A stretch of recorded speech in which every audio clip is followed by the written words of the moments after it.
Christmas പരീക്ഷാ ചോദ്യപേപ്പർ ചോർച്ചയിൽ അന്വേഷണം ആരംഭിച്ച് crime branch. Kozhikode crime branch SP K മൊയ്തീൻകുട്ടിയുടെ നേതൃത്വത്തിലാണ് അന്വേഷണം.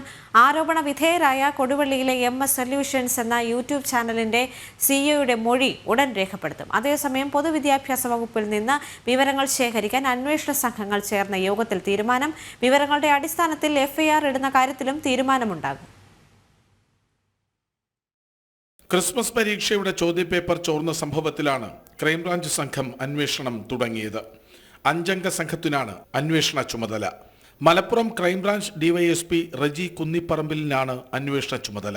SP-യുടെ നേതൃത്വത്തിൽ ചേർന്ന യോഗത്തിൽ MS സൊല്യൂഷൻസ് CEO മുഹമ്മദ് ഷുഹൈബിന്റെ മൊഴി ഉടൻ രേഖപ്പെടുത്താൻ തീരുമാനമായി. അധ്യാപകരുടെയും വിദ്യാഭ്യാസ വകുപ്പ് ജീവനക്കാരുടെയും പങ്ക് പരിശോധിക്കും. വിരമിച്ച അധ്യാപകരുടെ പങ്കിനെക്കുറിച്ച് ഉയർന്ന ആരോപണവും അന്വേഷണ പരിധിയിലുണ്ട്. സൈബർ സെല്ലിന്റെ സഹായവും തേടും.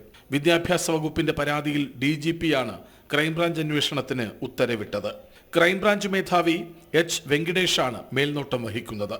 വിരമിച്ച അധ്യാപകൻ വഴിയാണ് ചോദ്യപേപ്പർ ചാനലിന് ലഭിച്ചതെന്നാണ് പ്രാഥമിക വിലയിരുത്തൽ. എന്നാൽ ഇത് ചാനൽ അധികൃതർ നിഷേധിച്ചിട്ടുണ്ട്. ചാനലിന്റെ പ്രവർത്തനവും ഇതിനകം നിർത്തിവെച്ചു. സംഭവത്തിൽ പൊതുവിദ്യാഭ്യാസ വകുപ്പും അന്വേഷണം ആരംഭിച്ചിട്ടുണ്ട്. പൊതുവിദ്യാഭ്യാസ ഡയറക്ടറുടെ കീഴിൽ 6 അംഗ സമിതിയാണ് അന്വേഷിക്കുന്നത്. ജനം, കോഴിക്കോട്.